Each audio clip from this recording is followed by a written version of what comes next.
Hi there, welcome back to part 2 of Let's Talk Savings. In my previous video, I mentioned that during this month of August, we'd only focus on just one topic, which is savings, so that we really expound on it. In that video, we were talking about a common phrase in personal finance that millionaires and billionaires recommend as well as do, called paying yourself first. So we basically tackled on what it means to pay yourself first. Why is it important to pay yourself first? In case you missed that video, please go check it out because we had such an interesting conversation. Back to today's video, we're going to be talking about how to save up money easily. Do you find saving money hard? This is that video for you. How can you save money easily? How can you save money fast? So without wasting any time, let's get right to our topic for today. Welcome back to my channel. As always, my name is Barbara K, a certified financial education instructor. If you're new here, karibu. All you need to do to be part of the family is to hit that subscribe button, that red button, and the notification bell right next to it so that you will be notified when I post any videos. Now, I understand that it is very challenging for most people to save up money due to different reasons really, but I'll just focus on two. One, lack of discipline and commitment. You find that most people or some people do actually earn enough income to spare some for their savings, okay, but they never get to the part of savings. The way money comes into their pocket is the way money goes out of their pocket, and I like to call it money diarrhea. 2, mindset. Some people have this mindset or perception that they don't earn enough salary to save, and that is where you hear statements like, or maybe even made that statement, I don't have enough income, I don't earn enough salary to pay for my bills later on to save. Where am I supposed to get money to save? Sadly, I hate to admit that there is a phrase that is true. I don't earn enough income. I understand that some people actually don't earn enough income, and some even earn way below the minimum wage, and partly that is because of our African countries' economic situations. But sadly, the other sad part or fact is that even that being true, you cannot afford not to save. You can't, you just can't. Okay, so now the question should be, how do I then save even with a little income that I'm getting? How do I save up money easily or fast even with a little salary I am getting? And now that takes me to the next part of this video, which is the how. We're going to be discussing different steps of different ways on how you can save up money. Ways that are really very easy, very achievable, very attainable. Ways that are not even new. But remember, they require discipline and commitment. Before we get into the different ways on how you can save up money easily, I put up a poll on my social media pages, that is Facebook and Instagram, asking how easy it was for someone to save up money. The interesting part is that the response or the results I got from these two different accounts was literally the same. And I'm going to tag the poll in this video, and you will see it. On Facebook, 67% of people that responded said they find saving very hard. 33% said they find saving easy. On Instagram, 68% say they find saving hard, and 32% say they find saving easy. And this is a true reflection or indicator of what I just said previously, that most people do actually find saving really hard. Now, having said that, in my opinion, I feel like the hardest part about saving is taking that first step, that first baby step. Okay, it is the hardest part. Once you take that step, I can assure you everything else after that is going to flow smoothly. Okay, so now let's get into the ways. Number 1, change your mindset. I feel like this is the beginning, or this is the foundation of all the other points I'm going to talk about. What is your mindset towards savings? Are you the person who is always in a pity party mode, crying or lamenting, whining over the fact that you earn little income, or over the fact that you have so many responsibilities, so many bills, and you never find money to save? How is your mindset? Because here's the truth, guys. Once you change your mindset, everything else will follow it. Once your mindset changes, everything else will flow or follow that change you've made towards your mindset. Okay, now if that is the kind of mindset that you have, if you always think that you don't have money or you don't have enough salary income, the question should be, what are you going to do about it? What are you going to do about it? Because I feel like you would rather focus on the solution, on how you're going to actually find money out of the little money to save out of the little income that you earn, than focusing on the fact that you actually earn little income. And this takes me to my second point. That little salary that you're earning, that salary you call little that you're earning, what are you spending it on? And this basically is tracking your expenses.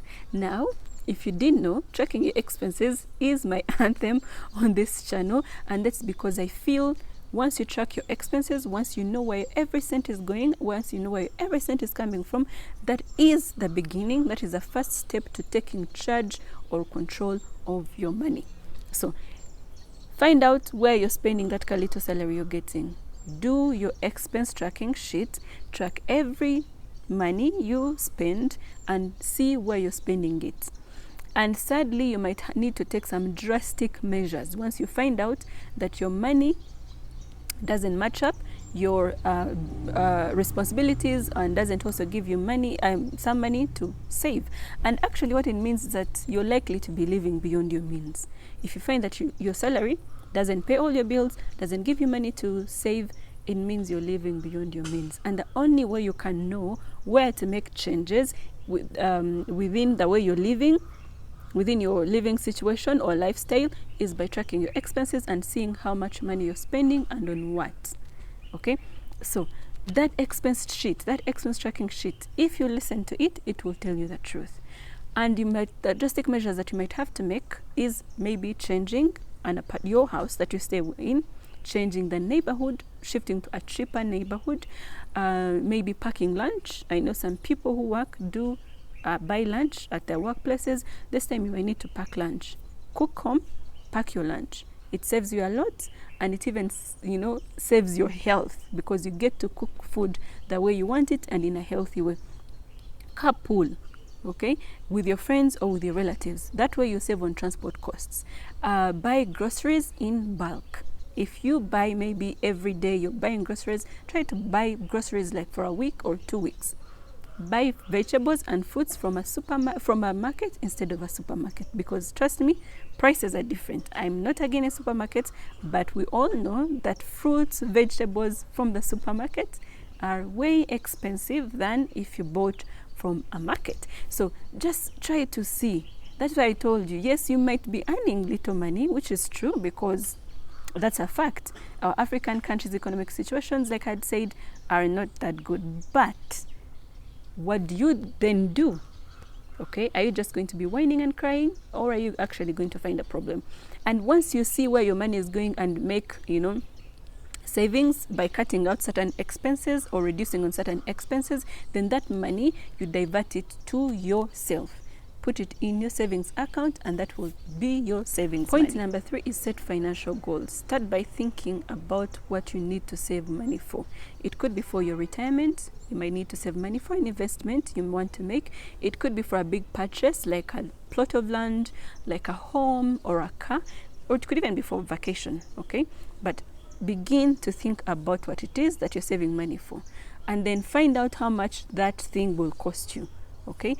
Once you find out how much it will cost you, then find out how long it will take you to save for that, whatever it is, whatever item, whatever purchase it is, find out.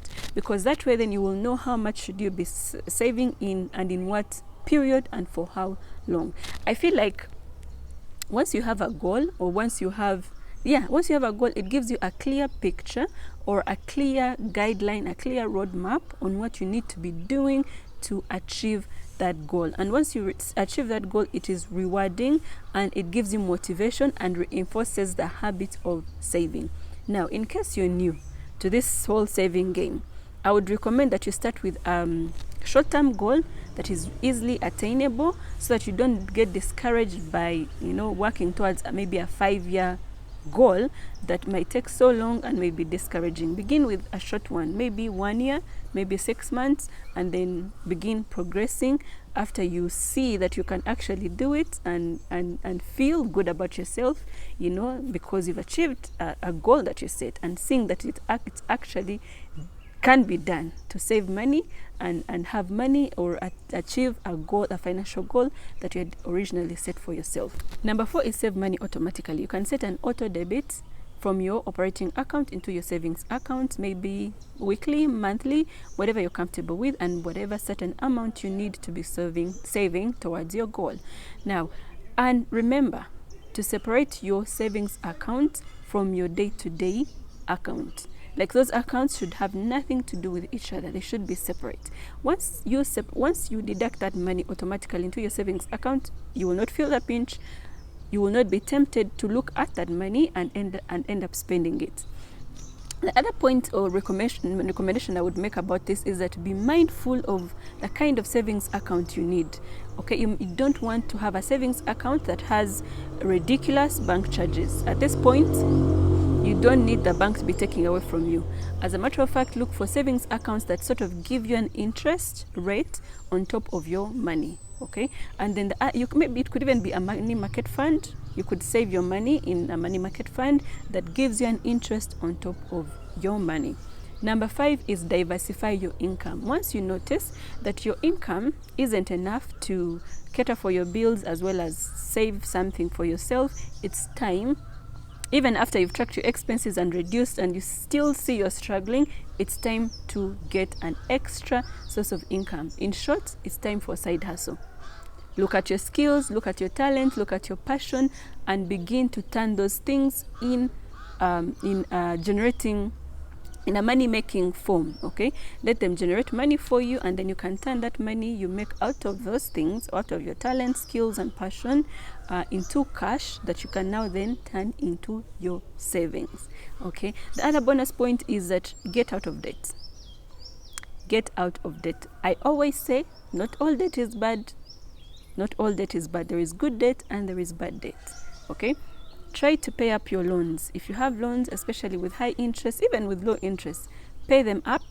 And once you're done paying, the money that you were using to pay for those loans, now don't finish the loan and be like, oh, it's time to celebrate. Hello, good, thank you, Lord, and I now have money to spend. No, just assume that you're still paying the loan. Okay, but this time round, take that money and put it into your savings account. Okay, and then avoid taking on loan, especially the bad debt.